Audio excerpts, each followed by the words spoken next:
Okay, first of all, I would like to welcome you all in our webinar. I am Bharti Yadav. I think most of you know me. So we have set, am I audible, sir? Okay. Okay. So we have made a few set of rules in order for smooth ongoing of this webinar. We will mute everyone. We will mute everyone during the presentation, and if you have any question, please raise your hand or text your question in the chat room. So we will give you a 15-minute slot for the question and answer sessions. And also, please make sure that your questions are relevant to organic farming only. Thank you. If you want me to repeat, so please leave a message. Yeah, good evening, everyone. Today, Organic for Climate is hosting its first webinar. It's a great pleasure for me to introduce our first speaker today, who is going to talk to us about organic farming and will be sharing some of his techniques and his ways to help our farmers and learners. Our speaker, having spent almost 15 plus years in doing organic farming in Western Ghats and advising people not only from India but also from Germany, France, Italy, and many other countries by organizing workshops and regular meetups in and is currently holding the post of Deputy Minister of IDVM. Today, we are privileged to listen to him this evening. So please, ladies and gentlemen, please join me in welcoming His Grace Madhav Das. I request His Grace to share his endeavors and his experiences with us. Over to you, sir.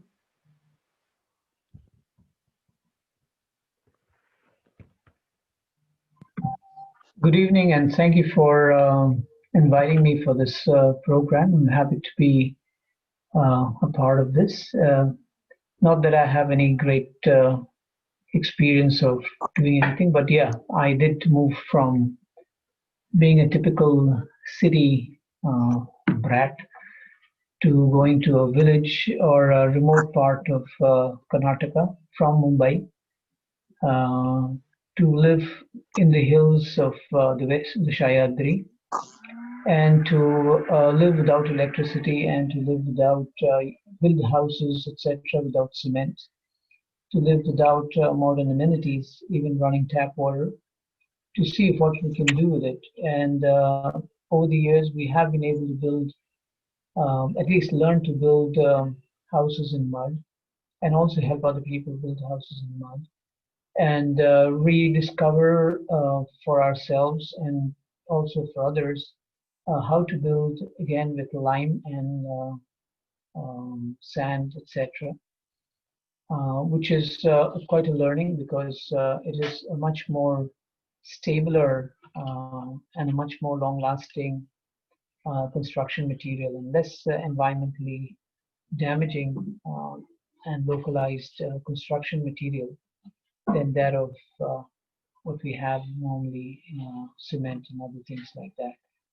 So yes, I have been working on this for quite some time, and what I'm trying to share with you today, or would try to share with you today, a little bit of my experience over the years of what has happened, and how do I see the whole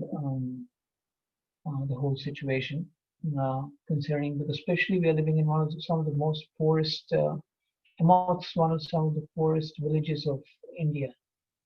A good number of the people in these villages um, go out and work in Goa, and other cities, mostly in Goa, to earn a livelihood from those villages, and to see what is actually causing them to move in this manner. You wouldn't, in most of these villages, you wouldn't find an able-bodied man or woman staying in the village after the rainy season, after the harvesting season, because they all go down to Goa or somewhere else to earn a livelihood, most of them in Goa.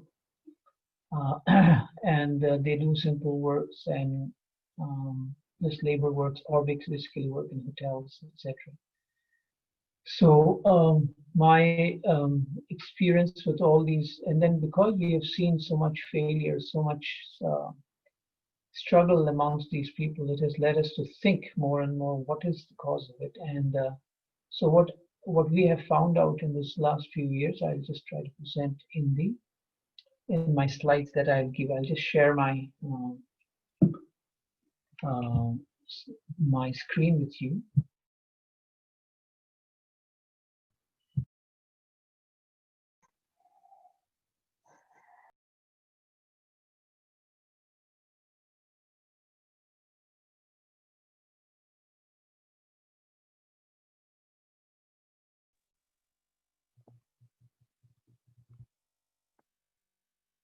Sir, you are not audible now.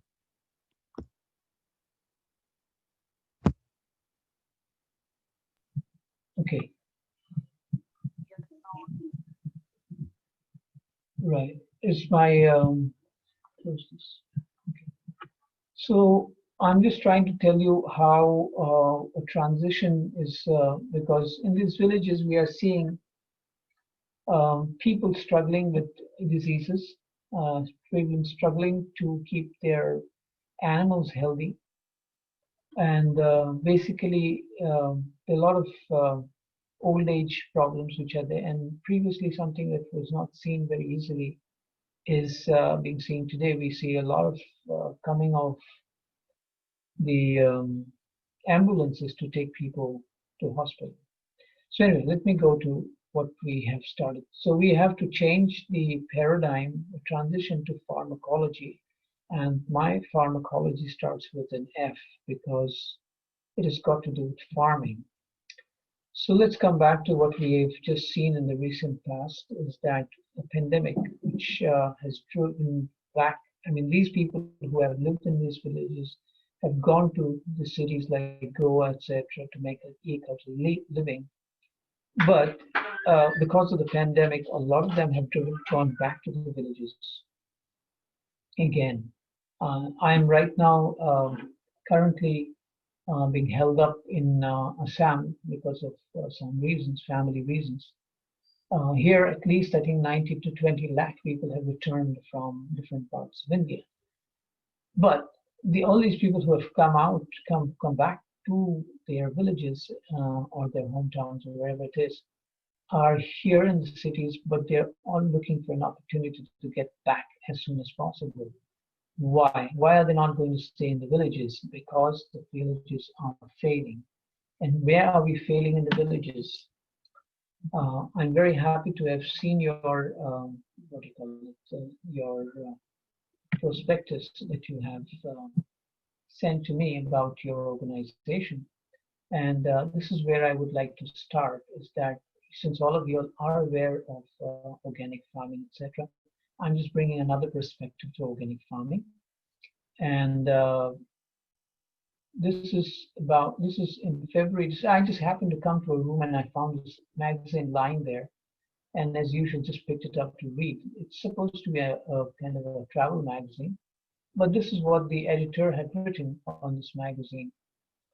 And you can see this is quite a quite a prognosis, and it's quite a writing. So it says here that India is going to run barren by a good portion of India is going to run barren by 2050, and this phenomena will affect most of central India in areas that are lush and green and forested today. And this is something that we've already been seeing in places like Karnataka and Maharashtra also. But looks like this is what the prognosis is, that the GDP level of at least 7 states will be adversely affected, going down by 9% on an average. And these are already densely populated places. And if these places do run dry, as it has been mentioned here, and that is not too far away, we're just 30 years away from that. And as that process starts, and which is of course going to affect the GDP of these places, what is going to come about is that people are going to run out of these places, and this is what we're already seeing. People are going away from their villages. People are going away to far off areas. Why? And what is that going to produce? It's going to produce a lot of fighting. There's going to be resentment amongst those people to where they're going to look for their economic gain or to make a living, and it's going to create a lot of tension amongst people, probably a lot of racial fights and different things like which we're already seeing. So and the cause for this is here, okay, that the country is already reeling under drought, and as these places are going to run dry, this is what's going to happen. Farmers, where will they go? Small factory workers, small traders, where will they go? Where will their children go? And come to think about it, it's not so far away. In fact, you will see effects of it already coming in the next 5-10 years, which we already see. And the effect of this is going to be serious on on our next generation of people. So this is of course a very bleak sign of what's coming up. And what is the reason for this? The reason for this is most of the villages, and even the villages that I'm living there, we get something like 4,000 to 5,000 millimeters of rainfall in 4 or 5 months. And 4,000 to 5,000, I don't know if any of you have experienced this kind of rain. Cherrapunji gets about 10,000 to 15,000 millimeters of rain. And these places, it's tremendous to get such kind of rainfall. But in spite of that, 90% of the groundwater in most of the country in India today is depleted. In fact, Karnataka has 97% of the groundwater depleted. And we are losing 10 to 15 tons of soil for every ton of food that we're producing. In fact, the recent report by the I think the commission set up by the European Union has said that 26 tons of soil is being eroded for every person that is living on this earth. So this is the thing that, and to produce organic food, we need at least 20 tons of compost per acre per year. And how are you going to get that? I mean, I'm living in an area which is green, and we have a lot of people still keeping a lot of cows. And in spite of the best of our efforts, we're not able to buy more than 3 to 4 tippers of cow dung annually. And so where are we going to get 20 tons of compost if we want to produce organic food sustainably every year? So agriculture that is developed based on irrigation projects are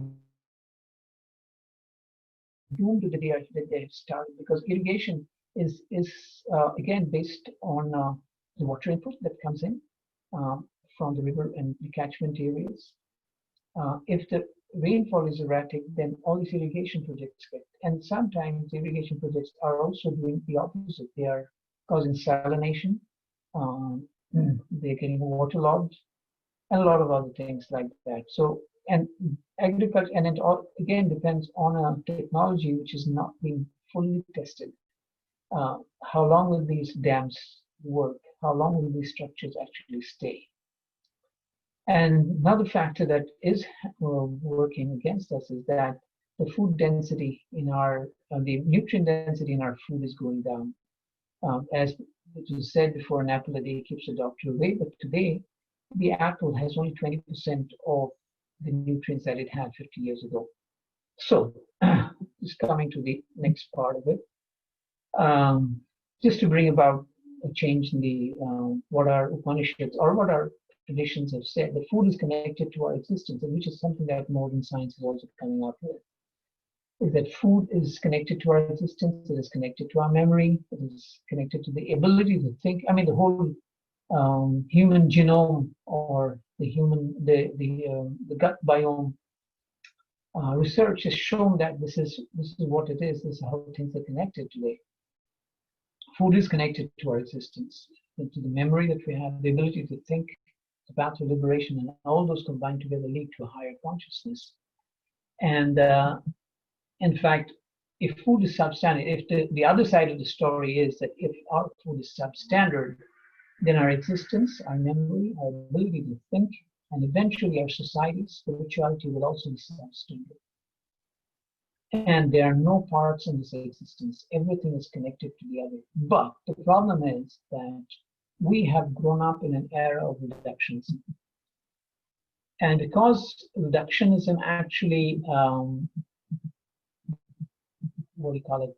Reductionism is an approach that has put the world in a peril. The notion that the world can be viewed as separate parts, which can be managed in separately from one another, and then we will know how the whole thing works. It doesn't work like that. In the real world, everything is connected and everything works as a whole, whether it is biotic, abiotic, and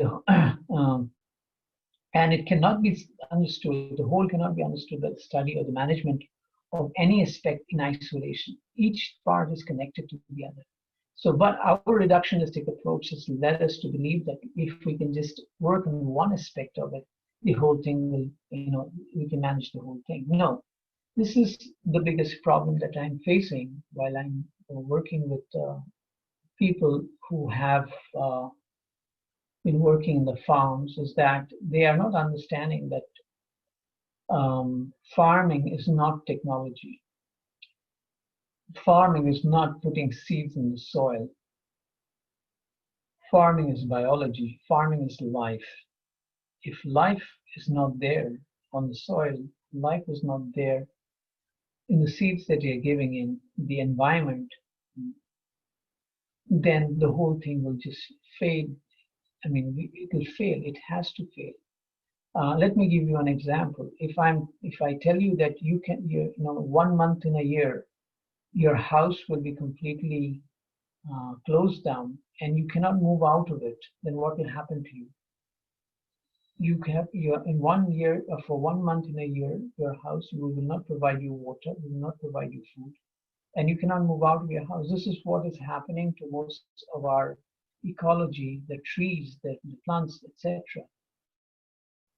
They have come to an extent that we think that we can just grow food just at the time we put some water, put some nutrients, and plant the seeds, and then just like a machine, we can put the ingredients in one side of the machine, and you get an output on the other side. You get the products on the other side. Biology doesn't work like that. You need a living system. You have to create a living system.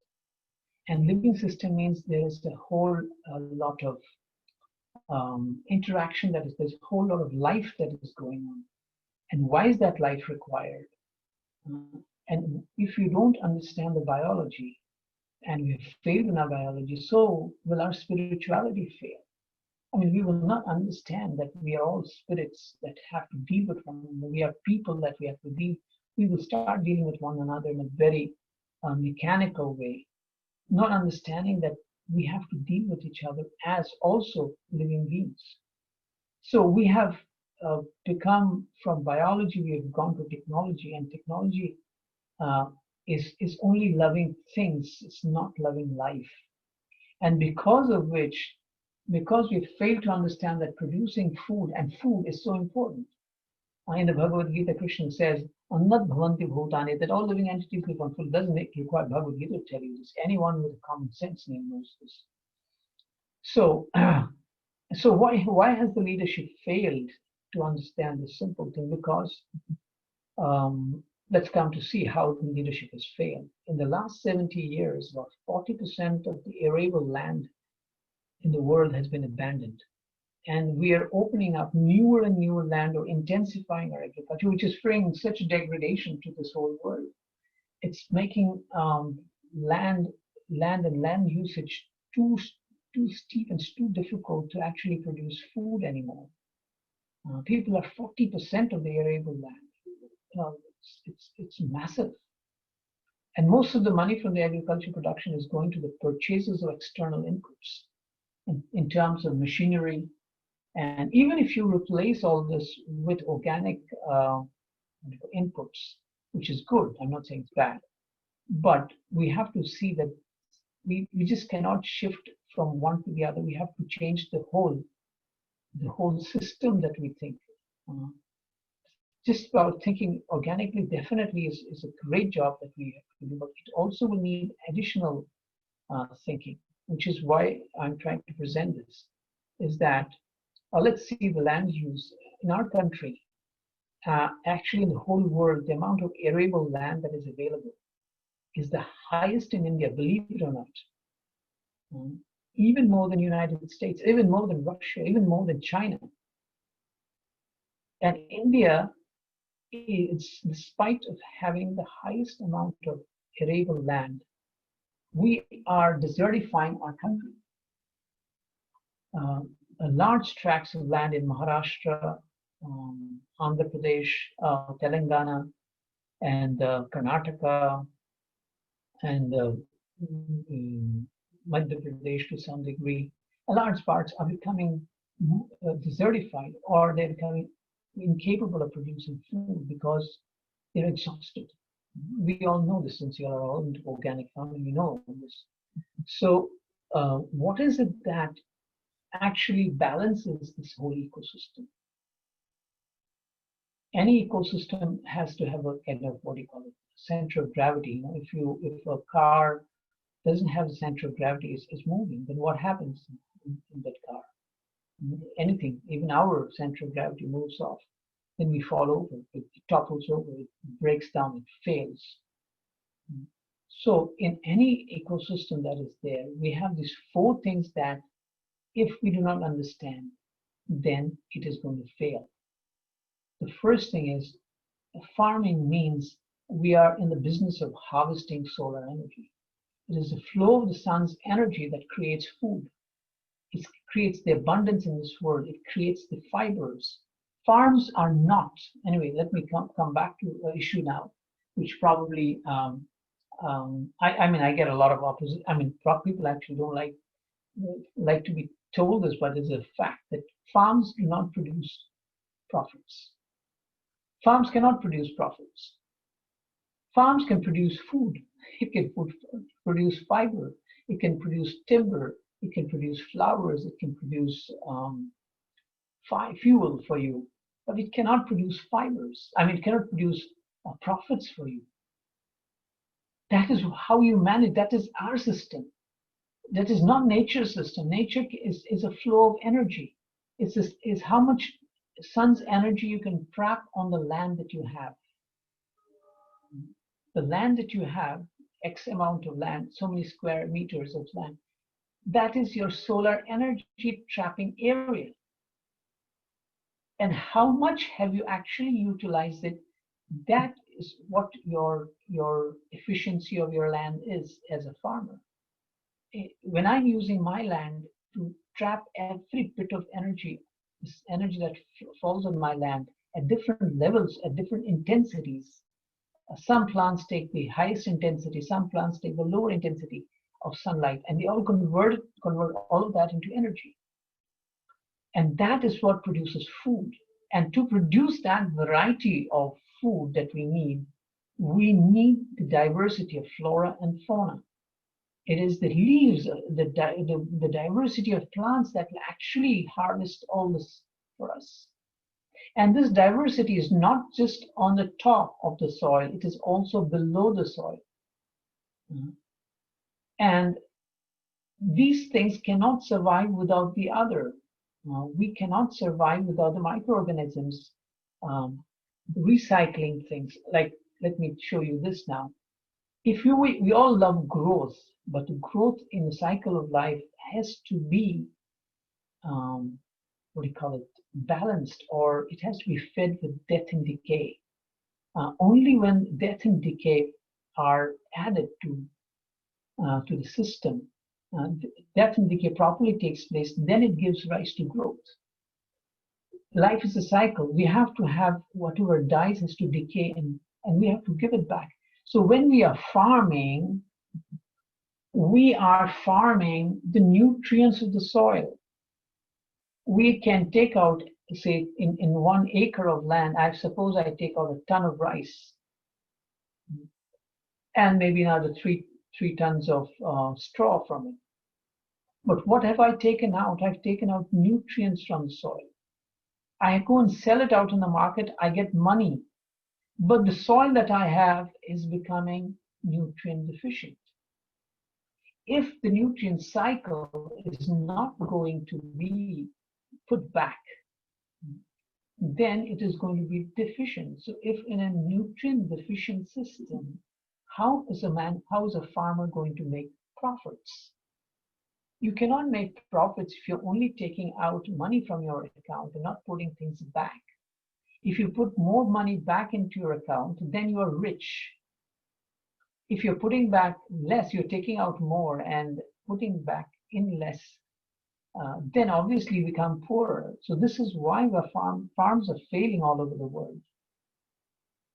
Another thing that is obviously, this most of you must be already knowing, the hydrological cycle, or the cycle of water. How much water is actually being held back in our soils? With 1% organic matter in our soil, 1% organic matter in our soil, it can hold from at least from 75,000 liters of water to about 98,000 liters of water per week. So when the organic matter, the nutrient cycle, that is the organic matter in the soil is less, the hydrological cycle fails. And when nutrients and hydrology, water fails, then diversity cannot go on. The flora and the fauna cannot hold on to that, stay on the land. And if your flora and fauna is not there, then who's going to trap the sun's energy? So if you do not have ability to trap sun's energy, that means if you're not working, say 5 or 6 months in a year, your land is not harvesting any kind of energy, then where are you going to, what are you going to do? Are you going to be turning profitably? I don't think we will turn profitably in this. And again, we are not talking about just the flora and the fauna on top. In the soil, it is actually the 3 inches of soil that is the most nutrient-rich area where it is the one which provides us the most amount of food and whatever we need on this earth. It is on which all the people actually are surviving. And this 3 inches of land, soil that we have, the topsoil, as I mentioned here in the previous one, we are losing 10 to 15 tons of soil for every ton of food that is produced. How can we actually, in these circumstances, think that farmers are going to become sustainable? The problem is that we are thinking too much in terms of money. We're losing sight that we have soil that is going to produce the food for us. Food has to be produced from the soil. And if the soil is depleting, then how is the farmer ever going to produce food? As you lose your topsoil, and you replace some amount yearly, and you lose also. Now, as you lose the topsoil, you are actually going to farm on the subsoil. And as you farm on the subsoil, it requires more and more inputs. The productivity decreases. Actually, I remember we had dug about a 3 feet, trench around a particular area of our land just to protect it from wild animals. It took us, I think, 9 years before even a blade of grass could start growing in that trench, inside the trench. So when you actually remove the topsoil, which is the most nutrient-rich amount of the soil, on which most of the food and root systems are to actually take the nutrients, if that is being lost at the rate of 10 to 15 tons of soil for every ton of food that is produced, you can understand where are we going. We are in a bad shape today. So coming back to where I was. So nutrient cycle. And if the nutrient cycle is failing, you don't have enough organic matter in your soil. You don't have your carbon is going away from your soil. Carbon holds the other nutrients in place. It holds, actually, we put a lot of nitrogen. We give a lot of importance to putting nitrogen in the soil. We have this whole urea and other things that we put in the soil. You see, nitrogen is actually held in the soil in connection with carbon. That is why it's called organic. So only putting the urea in the soil, without the carbon, the nitrogen cannot be fixed in the soil. Even if you do put it in, it's not going to survive for very long. It's going to just take maybe a couple of days, a few hours maybe, for the nitrogen to go back again. It is very volatile. So these four things, if we can understand any decision, coming back to again, farming and why farmers are failing is because every decision that we take on the farm, we have to see whether we are enhancing these four processes or not. And if we are taking one decision, that because it's humanly impossible for us to simultaneously think about 4 or 5 things at the same time, because that's the limitation of the human brain. We cannot think several things at the same time. So what happens is that every decision you take on the farm, you have to every time see whether these four ecosystems are properly balanced. Is it going to affect these four things? If it is going to affect these four things, then your decision negatively affect any of these four things, it is going to affect your farm. You're going to fail. That is why, again, monocropping is bad. Growing the same thing again and again, because diversity, as you lose diversity, you lose your ability to actually harvest solar energy. You have to harvest solar energy at different levels and different times of the year. And if you're not able, if you don't have enough solar energy, diversity of flora and fauna, then who's going to harvest the sun's energy?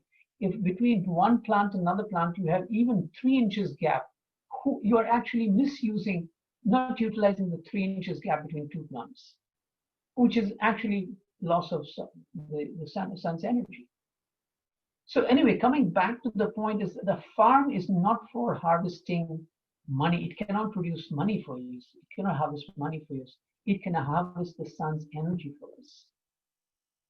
Because the farm is only thinking about money, money, money, money doesn't run a farm. What runs a farm is your ability to harvest solar energy. It's the diversity of flora and fauna. It is the flora and the fauna that convert the dead and the decaying material back as nutrients back for us. It is the balance that has been kept by all these things. From one phase to another phase, things have to go. Without this, the growth cannot take place. And of course, in that, there is a role of the cows, which is also very important, which I never realized actually till I came to this place. And I tried to keep different kinds of animals, but it's pretty difficult to. It is easy for humans to actually keep cows. I've tried with buffaloes. Buffaloes have a tendency of being wild. They're not as easy to handle as cows. And each area that you belong to has a different role of cows. And let me begin with another aspect here. When we're talking about an ecosystem, there's a gradation of the ecosystem. Now, there are certain areas in the ecosystem which are very brittle. Brittle means they have moisture. The moisture in that area is very erratic. There is an inconsistency in the moisture levels in that area. It's probably about 300, 400 millimeters of rainfall in a year. And this is, I've seen places like that in parts of Karnataka, Raichur, Gulbarga, and places like that, even parts of Rajasthan. Delhi is another example of this. Vrindavan, which I've seen in India, these are all brittle zones. Why is it called brittle? Because it has the growing time in these areas are very the moisture level in these areas are not very consistent. Okay. Now, on the other side of this scale, you have places like where I am right now in Assam, or parts of Kerala, parts of the Western Ghats, where the moisture is very high. You practically will sweat it out. moisture levels are very high. And why is that very important? Because when moisture levels are high, then your nutrient cycle is very efficient. When your moisture levels are low, then your nutrient cycle is very ineffective. It sometimes goes to a mechanical system or a chemical system of recycling the nutrients. So coming back to this is that each area has to be dealt with indifferently. And mind you, according to that area, according to the brittleness of the areas, in a non-brittle zone, like where there is good consistent, what do you call it, moisture in the environment throughout the year, you will see that the cows in those areas are small. When the consistency in moisture levels are good, you will see the cows in those areas, the original cows in those areas are normally small. If you go to Kerala, parts of Kerala, you will see the cows are normally small. Most of the dwarf breeds come from those areas. We have the Vechur, we have the Kasargod, we have the Malnad Gittas, and different varieties of cows. And here in the northeastern part of the country where I am currently staying, being held up here, the cows are like Siri and others, which are very small cows. They're not so big. They're bigger than the ones in the Western Ghats. They have a lot of rainfall, but generally, and even in the hills where rainfall is good, and you will see the cows are small. Whereas the areas where the cows are big are usually the areas where the rainfall is a little erratic. It is the moisture levels are inconsistent. So, and why is this so? Because these cows are actually, it is only cows. Buffaloes are not very adaptable to dry areas. It is cows that are very adaptable to drier areas. Most buffaloes are actually water buffaloes, as we know them. They love water, they cannot take the heat so much. So from this also we have to understand that this is a part of a system of how things will work. In an organic system, because we need animals, I'm coming to this basically, the effect, our lives and our soils need the effect of cows. I'm talking about cows, but actually the herbivores, all herbivores give an impact on the soil. And the impact that they give on the soil in terms of their hoof, they have hoofs, especially the paired hoofs, have a different impact on the soil. It breaks the soil crust. It embeds seeds in the soil. It brings down dead organic matter back into the soil. The grazing has a different impact on the whole grass levels, the plant level. As soon as the animal grazes on this, it produces what you call phenolic compounds, phytophenols that are produced, and the plant produces certain other things, reactions to it, impacts its growth and how it. Then the herding impact has an impact that it makes the land not going to be, when there's, when the herd comes in one patch, most of these herbivores actually move in herds. So when they move in a herd, they actually dung and urinate in that area. And when they dung and urinate in that area, not only are they giving it nutrients and the microbes in that place to actually convert the nutrient, to make the nutrient cycle much more effective, it also makes sure that the herd doesn't come back into the same area again. Anyway, of course, there is a weight impact also. The weight also brings down all the dead and decaying matter, or the matter that is not being eaten up back into the soil in the form of delayed off as mulch. And another way of actually increasing and a cheaper way of bringing back organic matter into the soil is to, instead of keeping cows or any herbivores in a shed or in a barn, is to bring them back, put them on the soil, so that they will actually, all these things that we see on the top, they can do it on a soil intensively. And if you keep them for a few days in a plot, that plot becomes ready for agriculture.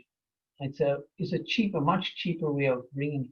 And mind you, if we do not have cows in our or herbivores in our soils, in our lands, in our lives actually, this thing that we talked about, this growth and decay is not. The herbivores actually help us in the process of recycling the organic matter, which is again available for growth. Without this, it'll take, if you leave it up to nature, it'll take you years and years for the recycling to take place. Whereas in the stomach of a herbivore, it takes a few hours, and then it is ready for recycling again. Okay, so yeah. So anyway, coming back to this whole question of a holistic approach is required to be successful, because a piecemeal approach, if we do not approach the whole thing holistically, if we just try to approach it, as I mentioned before, a reductionistic approach, if we don't see the whole thing, we want a farm to actually develop. We want productivity on the land. And if we want productivity on the land, then a piecemeal approach will not do. We have to have all the four things, all these four moving together. We got to see the whole system is working. Then only we will be able to get, and if we, otherwise we'll get sporadic and inconsistent results. And you will see that, I mean, you'll be wondering, why are we not getting good results? Someone's getting, someone's not getting it. So as our earth degrades, so will our plants, and so will our animals. And so as they degrade, so will our villages degrade. And from these degraded villages, we will get people to the cities, which are further degrading. Consequently, everything will degrade. The scholastic approaches, the monastic approaches, the theistic approaches, everything that we have, everything will actually start degrading. So coming back to this, that if our future is connected to our nutrition, our families, the environment, the social structure that we have, the values, the samskaras, the traditions, the habits, the economics, along with the future that we are preparing for. So if we want a future, then we have to see the whole thing happening. Not just one thing at a part. We have to have the animals. We have to have the microfauna and fauna. We have to have the diversity. We have to see what the nutrient cycle is. Because what we do with the products that nature gives us, or all our farms give us, is up to us. Profits are not made by nature. Profits is our way of calculating the outputs of the land. Outputs of our land is our nature. I mean, what we do, that is our calculation. Nature does not calculate like that. Nature is going to give us food. It is going to grow plants and animals on it that can strive on it. We have this calculation of profitability. So coming back to this is that my experience on is that if you want to use a lot of labor on your farm, it is like working in situ, trying to get hire something and bring it here and make it. But we got to have nutrition, the whole 4 cycles that we talked about in this system. It has to happen on the land. Then you're not going to waste labor, and labor is expensive. Okay, we got to do this on the land. If you're trying to get it from some other place and put it here, it's going to cost you something. And that is why we are saying that we need the cows impacting on the soil as much as possible, as many months as possible, instead of creating barns and goshalas or what do you call it, pens for these herds to live. If they can actually live, as and when possible, on our agricultural lands, we will have the available impact on the soil and the dung and the urine and its effect on the soil, and make it ready for us to actually grow. Okay. Now, and coming back to this point again, what is then wealth? Is wealth pieces of paper that we actually value today? This is an artificial way of seeing wealth. What are luxuries? Is it soaps, clothes, laptops? No. These are not wealth actually. This does not create wealth. These are false things that we're calling them as wealth. I'm just quoting one verse from Chanakya. He says, Prithivim tu trini ratnani jalam annam subhashitam mudhe pashanu khandeshu ratna samya vihiyate. He says that on this earth there are only 3 ratnas, or 3 jewels: jalam, annam, and subhashitam. water, food, and proper speech. It is fools who think that anything other than these, normally people think jewels or some stones or something like that. Pashan. Pashan means that which is lifeless. So fools think that some lifeless thing is actually jewel. But what actually is jewel is jalam, because that produces food, that produces life, that continues life. Annam, food, proper food. Now, not just the food that we're talking about, not substandard food which has no density in it, no nutrient density in it. Okay, now wealth is actually, what is wealth then? It is wealth is our biodiversity. Coming to talk about it, we need to eat about 32 different varieties of food per week. I repeat again, 32 different varieties of food per week if we want to be healthy. Why? Because we need that many varieties of elements in our daily, to live. For example, if your food does not have cobalt, then your whole vitamin B series is not there with you. If your food does not have manganese, then infertility is the next problem that you will face in a society. So when our families do not have the proper wealth, the proper food, the proper biodiversity, which will actually give us food. Food is not just these elements, it is the biodiversity that's going to give us the food. And it's not just going to give us food in terms which we only put in our mouths. No, everything. We need oils, we need timber, we need even air, good air to breathe. Without it, the family is going to become autistic, it's going to become diseased, it's going to become stunted. We're going to have mental illness, we're going to have infertile population, we'll have lower intelligence in people. And this is really the wealth. Our wealth is not the money. Families need this. We need to create this wealth for our families, for our societies, for our people that we love, because this will actually give us the diversity. The luxuries of biodiversity are these. These things are impossible today. Previously, this was a common thing. I've seen my own, grandmothers and aunties, etc. They were all using silk.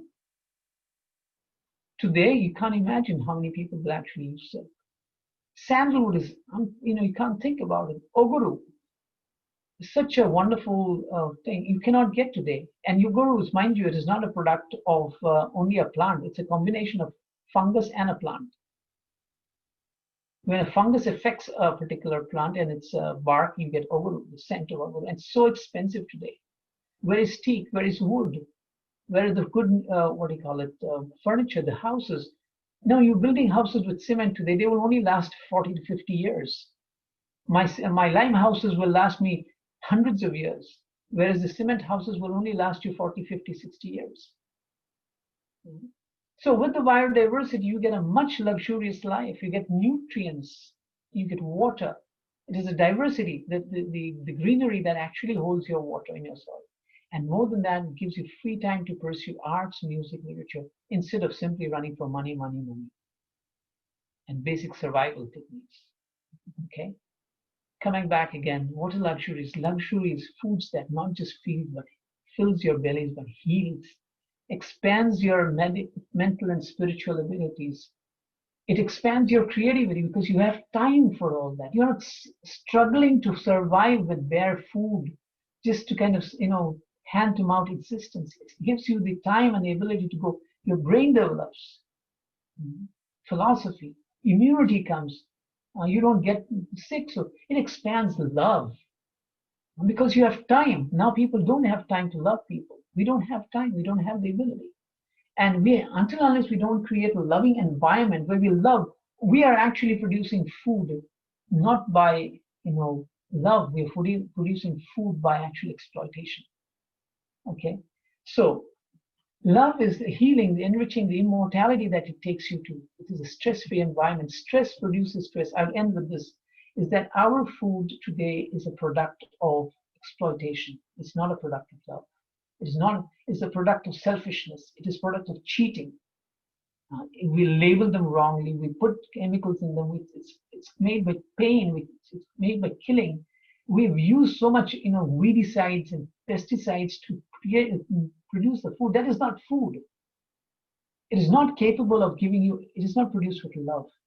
And when a plant grows with such stress, anyone you put under stress, including a plant, if you put it under stress, it produces stress.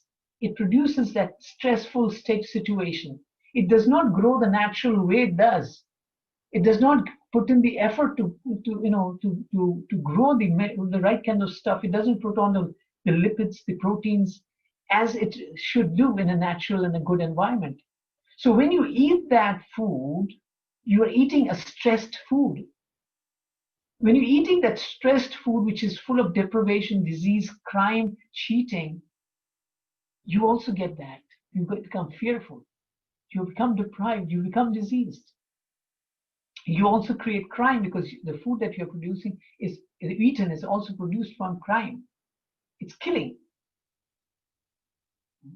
So if we want to actually heal the world, heal the situation that we have today, a loving environment is not just costly gifts, cases, and embraces of kerosene.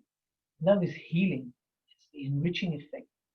It takes you from death to immortality.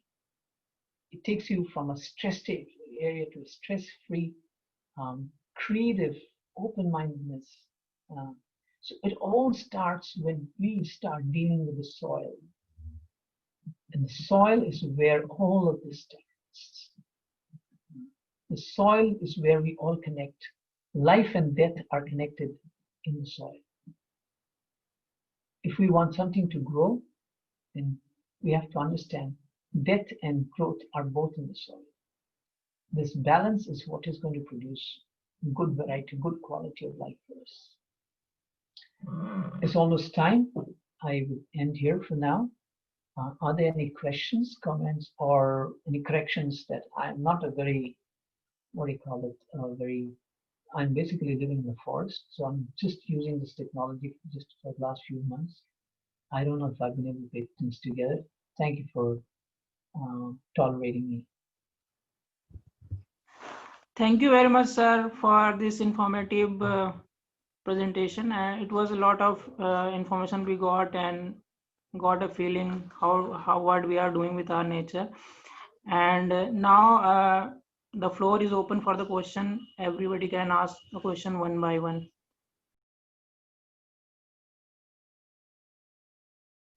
Hello, sir. Yeah. Hi, sir. This is Vaneja here from Rajasthan. Um, I just want to ask that you said the real commodity in organic farming or any kind of farming is the energy transference from sun to the plants and to our bodies. So how can, but we all know that wheat and these crops require, wheat, rice, these crops require large amount of land for them to grow. So how can we include organic farming with these kinds of crops and ensure the fact that we are capturing ample amount of energy from sun without damaging our lands? We have, a lot of us have been experimenting with different forms of growing. In fact, we were looking at this whole wheat paradigm, as you say very correctly, wheat and rice.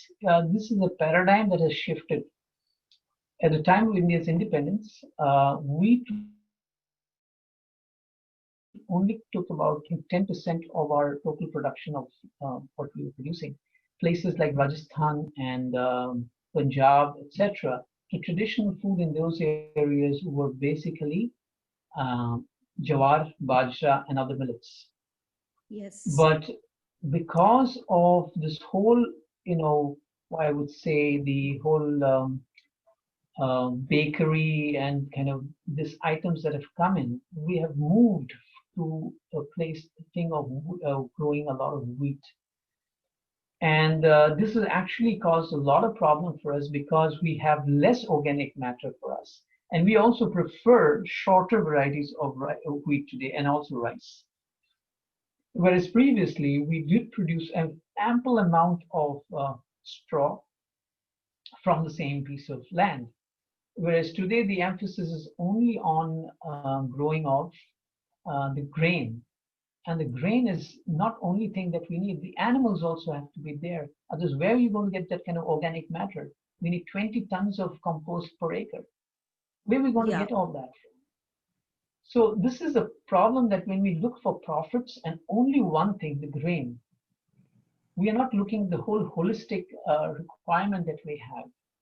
Holistic requirement means we also need to feed the land. The land is not being fed. We are trying to feed ourselves, but we are not understanding that the land is what feeds us. So there is a need for shifting of paradigm. That is why I said those four ecosystem processes have to, if you're planting anything, you have to understand how are the four other three things going to be affected by that. So if we do not measure everything with these four ecosystem processes, then we will never actually be able to understand whether our decision has been proper. Otherwise, there will be unintended consequences of every decision that we take. So So we therefore, can this, use, yeah, you yes. continue. Now, the point that I'm trying to make is that these four ecosystem processes, every decision we take, we have to measure. Every farmer has to measure. All of us have to measure. Even when we eat, we have to see: is it going? It is adding to our biodiversity? You need 32 different varieties of food per week. Are you eating that much? Because Okay. we keep on preferring only wheat, we are actually killing the environment. Same So in the we case of, can make changes in our diet, and that will show the effects on larger scale. If everyone makes small changes in their diets, that will enhance the effects on larger scale, and our production system will enhance. yes, I mean, we are seeing it in South India now, that there is a big demand for millets today in South India, and therefore farmers are moving to it. And millets are much easier to grow. And when you grow millets like jawar, you can grow a lot of other things underneath because it's a tall plant. So, if we farm millets with our main crops, or if we use land once for wheat or rice, like these grains, and then in other season we can use the same land for millets and other kinds of crops, will that ensure that the minerals and requirements of soil are fulfilled in a Actually, cycle? well, the point that I'm trying to make again, I'll repeat it again. We need to put 20 tons of compost into the soil, into 1 acre of land. That means every square meter of your land requires 5 kilos of compost per year. Okay, so if we cannot do that, our lands, our agriculture is bound to fail. Production Okay. of food is definitely a need, but to produce that kind of food, we also need to feed the soil. Okay, I get your point now. Thank you so much. Thank you. I would like to ask one question. May I? Yes, yes, please. Namaskar. Namaskar to you and everybody. I'm Ravi from Odisha, and thank you very much for changing our perspective. What an insight I got today about food, farm, wealth, and money. Thank you very much. I would like to ask you that is there any model from where we can follow and adopt that model in our farm, having multi dimensional approach towards farming and having biodiversity in the farm so that we can get all the nutrients, what you said now, like 32 varieties of nutrients we need in our food and in day-to-day life. So is there any model from where we can follow, adopt, get those seeds, those plants, and make the model here in our farm? Actually, there are a lot of people who are doing it. In fact, I have been visiting quite a few people who are actually doing it. I mean, I wouldn't say there is the model because it's again like what would you call it? Every place we have to adopt to the areas that is there, the local diversity that is there, the local conditions that is there, the local soil conditions, the humidity that is there. We have to understand that whole place. We cannot give, like it's not like what do you call it? one solution fits all, one size fits all program. Copy. Yes. Yeah, we cannot do that. We have to understand the principles. That was why I was been giving this 4 ecosystem processes. If you can understand those 4 ecosystem processes, that we are basically in the job of harvesting solar energy. As much of solar energy you can harvest, the better it is. Okay, as long as you can harvest solar energy, because 12 months in a year, if you can harvest solar energy, your land can harvest solar energy. It is not just going to give you food, it is also going to give you compost. It is going to give you carbon into your soil. Actually, every plant makes at least 40% more what do you call carbon in the soil than what do you call it? Then it needs, the plant actually needs, and that sugar that is that what do you call it? That sugars that it produces, it gives it to the soil. Why? Because it needs the microbes, and that it's a what a symbiotic relationship that they have. So the soil actually is fed by 40% excess sugars that are produced by the plant, so that it can get microbes and the fungal attack and the bacterial attack on its roots. Okay, so what you need to understand is these 4 ecosystem processes. That first we have to harvest solar energy. We need biodiversity to harvest solar energy, and the third thing is that we need an efficient nutrient cycle. If you want to keep on producing food every year, every few months, especially vegetables and things like that, you need an intensive cycle of nutrient cycling. Nutrient cycle has to be very fast to keep on producing that kind of food. So as you learn, as you keep doing this thing, then only you will be able to produce the food. So the speed of nutrient cycle is also important. And then, of course, all of this cannot take place without the water, the hydrological cycle in place. So the hydrological cycle also has to be in place. So all of this, when it is in place, will only then will your farm actually work. So you will have a lot of, in fact, Orissa is already a place where there are a lot of people doing beautiful jobs there. I think only you have to look for it. And there are other places also. There are a lot of places where we have seen this happen. But Orissa definitely is a very good place. We already have known a lot of it. I think I forget. I'm just off my head. I can't remember anyone, but I can find out the people that are doing good job there. There are a lot of people doing it.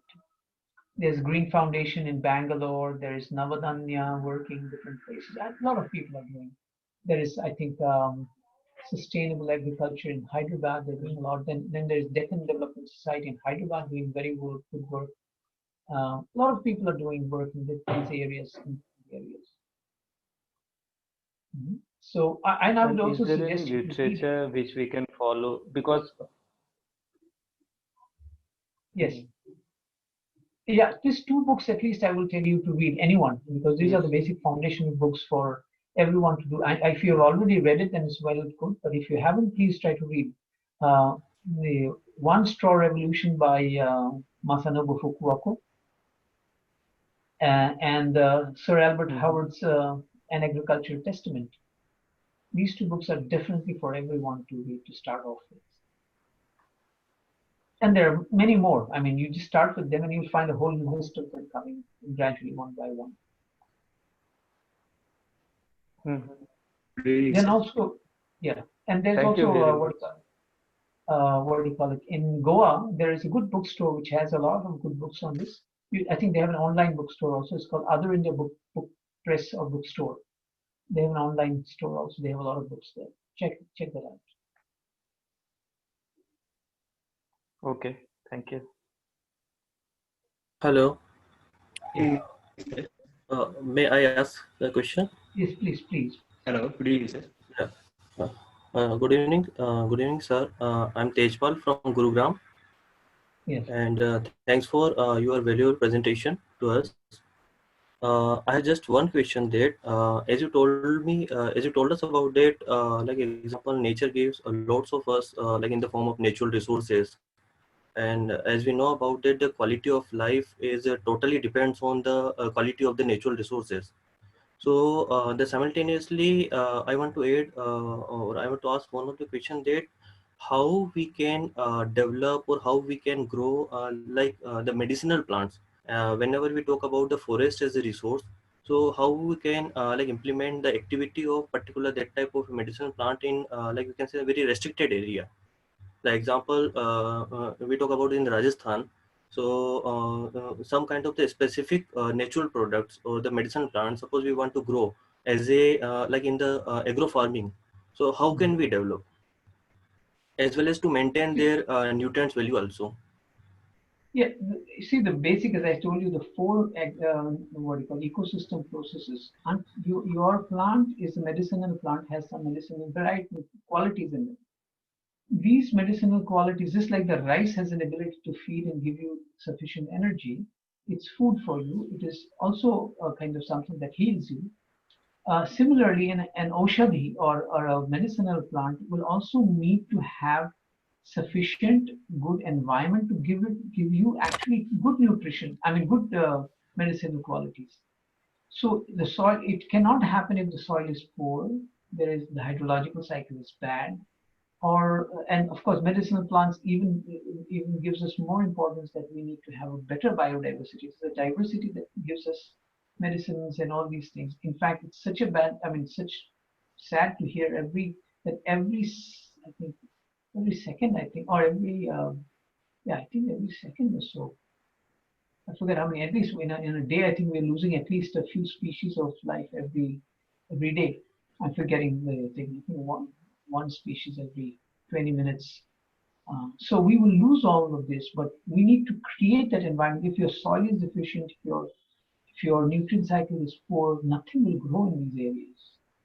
So we need to get the soil, the moisture, the organic matter back in the soil, and then you can grow anything you want. Anything to grow will require an environment to grow. So that is why there's four ecosystem processes that I've said again and again. If your soil is deficient, nothing will grow. If your water cycle is deficient, nothing can grow. Okay. Does it answer your question? Okay, yeah, I got it, sir. So just is there any source where we can get the ideas or something there to implement like at the level of the farmers in the villages or something there, especially the replacement of the traditional farming. If we want to the grow the medicinal plants in particular that the villages or we can say in the like we can say the low cost area. So is there any source where we can get the ideas or something that or after that it can be transferred to the like villages in the villagers as well as the farmers? Yeah, there are actually, the government has a lot of what do you call it? They are actually helping. In fact, I think in Karnataka there was a scheme that if someone is I think has a background of I think botany and Ayurveda and all that, actually government was giving them land and also money, seed money to actually start growing medicinal plants. You have to find out in your area what is the situation. But in Karnataka we have a program like that. Okay, okay, okay. Thank you, sir. Thank you very much. Thank you. Good evening, sir. Mm-hmm. This is Parijat from MP, Madhya Pradesh. Yes. So, I also am currently working in some banking. I'm a banking professor right now. I want to switch to organic farming as a profession or as a hobby. But this for every bit I feel is maybe it is related Parijat, to your voice is too much in cracking up. terms of welfare as well while doing my professional. Parijat, your voice is cracking up. Correct. Yeah, Hello. we're not able to hear you. Hello. Yeah, yes. I will text her. I will text her. Yes, okay. Yeah, I will text her. Good evening, sir. My name is Asif. I'm currently living in Delhi. Thank you for giving such a nice talk. So basically, I wanted to ask you a question that the average North Indian farmer, if you think about him in Uttar Pradesh or Bihar, these are mainly small and marginal farmers and who don't have much land, and they are practicing farming mainly to survive. So they have a much more harsher economic reality. And then there are farmers in Punjab and Haryana who are much more well off. So if we had to give those small marginal farmers a very practicable advice, which will improve their condition and which will at the same time, it will help improve the environment as well. I think it's very difficult for us to give them a very radical advice at this particular point of time, because they don't have they can't afford to change rapidly. Right. So if we had to give them a practicable advice, what would be your advice? Thank you. Thank you, Asif, because I have really had the problem with same kind of problem in Karnataka also. Small land holdings and people are unable to sustain. This is one of the reasons actually I have been working on this whole concept of cooperative farming.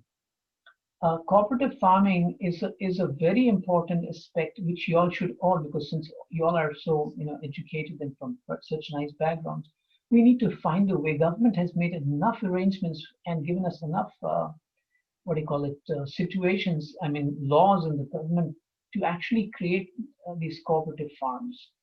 And only if cooperative farming can come in and people can pool in their resources and also prevent the fragmentation of the land, because every generation the land gets further fragmented. Now, if every child in the family gets a portion of the land, then you can understand how difficult it is to further fragmenting your land. So it's a very important thing to actually study this whole cooperative farming movement and how this can be implemented. And also this cooperative farming can also help in terms of helping people to market their products. And it can also be a hand in glove, a situation where the urban consumers and farmers can, can actually, make a cooperative together. And then we can again work, things out. So I would, since you have asked this question, very important question, which is actually something that I'm really working on today, is how we can create these cooperative systems, because the government knew it. It has been as old, let's say, as 1950 or so, I forget, 1960. These laws have been created to actually begin farming cooperatives, because they knew that small marginal farmers. So for them to bring in a lot of these practices, even organic practices together, if they pool their resources together, then it is going to be much easier, because in organic farming, you need an element of animal impact. And without animals actually farming, nature does not farm without animals. So we need the animals in the system. So not that everyone needs to own a cow. Sometimes it is not possible. But some people are owning cows, and you don't have to own the cows to actually get the animal impact on your land. So therefore, we need to actually, get these things going. And please, I would like you to look into this whole thing of cooperative farming, which I think is a way out for these things. I hope that answers your question. Thank you, sir. Yeah, thanks. Yeah, how do we see Parijat? Okay, we're getting a Parijat's question. How to price your product for an organic farming beginner? How do we decide on ethical pricing if this is our profession? Again, I would say if you can join an organic group, it is better, because if you want to try to farm, sell your products on the thing on your own, it's too difficult. We're finding it difficult because you're living in a village or you're growing in your farm. Are you going to spend time of marketing of products or in selling your products, or are you going to give time to your farm to make it better? So I think it's better if you can join hands with someone who's going to give you a better price, because it's not so great idea to actually do it yourself if you're actually into farming. But if you're into marketing, that's okay. Then you can get a few more people together and try to do it. So proper price there is a good price for organic products, but the issue is that if you're farming and you're trying to do it, I think I would say, I think it's you're trying to bite more than what you can chew. So I think because as farmers, we need to spend our time, do a lot of farming and good work in the farm. Farms need a lot of endeavor. This is my humble understanding of it. And first, of course, feed your own family with your organic products. That is the most first thing that you should do. Then you'll reduce your cost, your health costs, and all these things.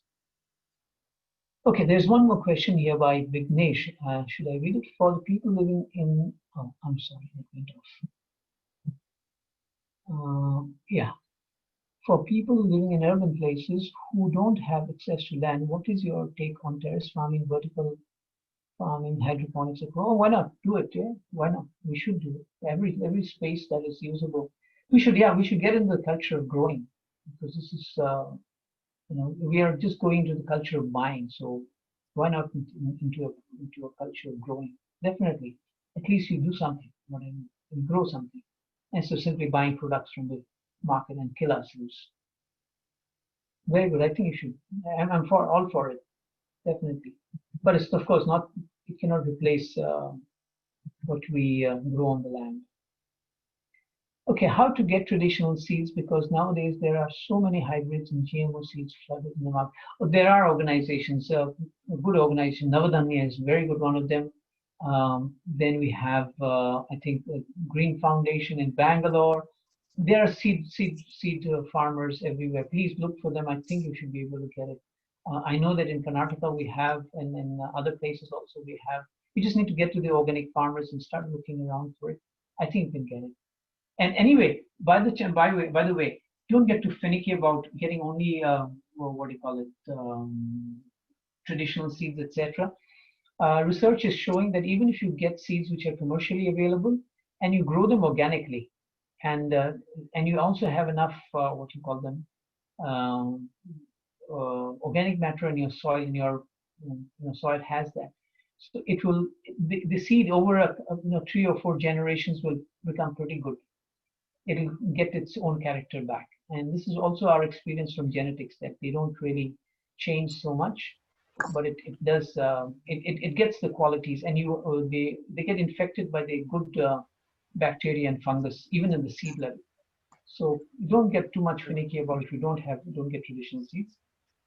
Even modern seeds, which are fungus and all that, can also be used.